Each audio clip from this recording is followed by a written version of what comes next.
سلام دوستان، امروز می‌خواهیم درباره 7 چاکرای انسان صحبت کنیم و روش‌های باز کردن آنها را بررسی کنیم.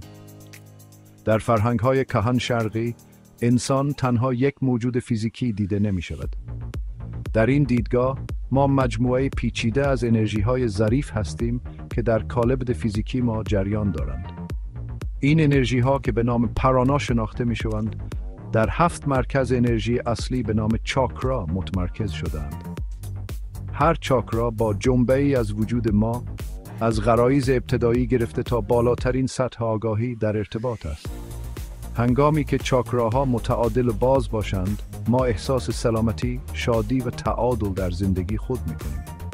اما اگر چاکراها مسدود یا نامتعادل باشند، ممکن است با مشکلات جسمی، عاطفی و معنوی روبرو شویم. در این ویدیو به بررسی هر یک از 7 چاکرای اصلی، محل قرارگیری آنها در بدن، نقش آنها در زندگی ما و روش‌های مختلف برای تعادل و باز کردن آنها خواهیم پرداخت.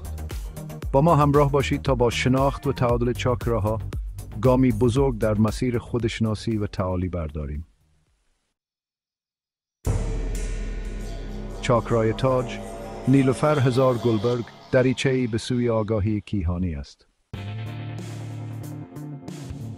چاکرای چشم سوم، مرکز شهود و بینش درونی، ما را به ورای محدودیت‌های ذهن منطقی متصل می‌کند. چاکرای گلو، مرکز ابراز وجود و بیان حقیقت، صدای روح ما را به جهان منتقل می‌کند.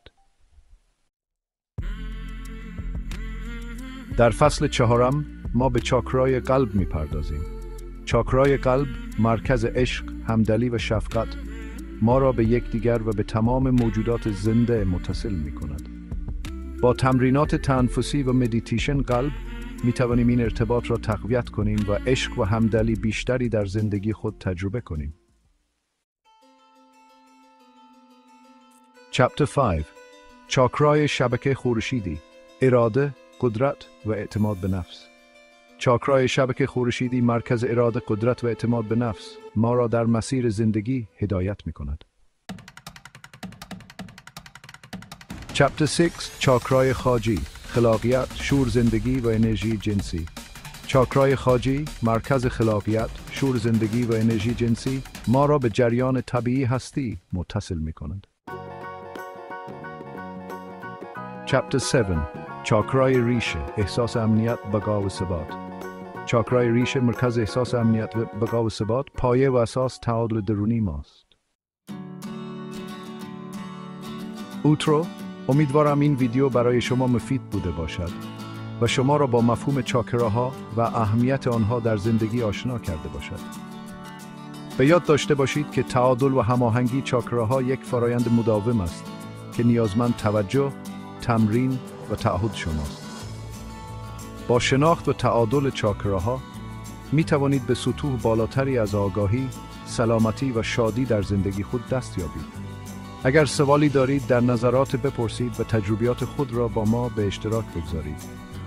فراموش نکنید که کانال ما را دنبال کنید تا از ویدیوهای آینده ما در مورد موضوعات مرتبط با خودشناسی، معنویت و تعالی آگاه شوید. با امید دیدار شما در ویدیوهای بعدی.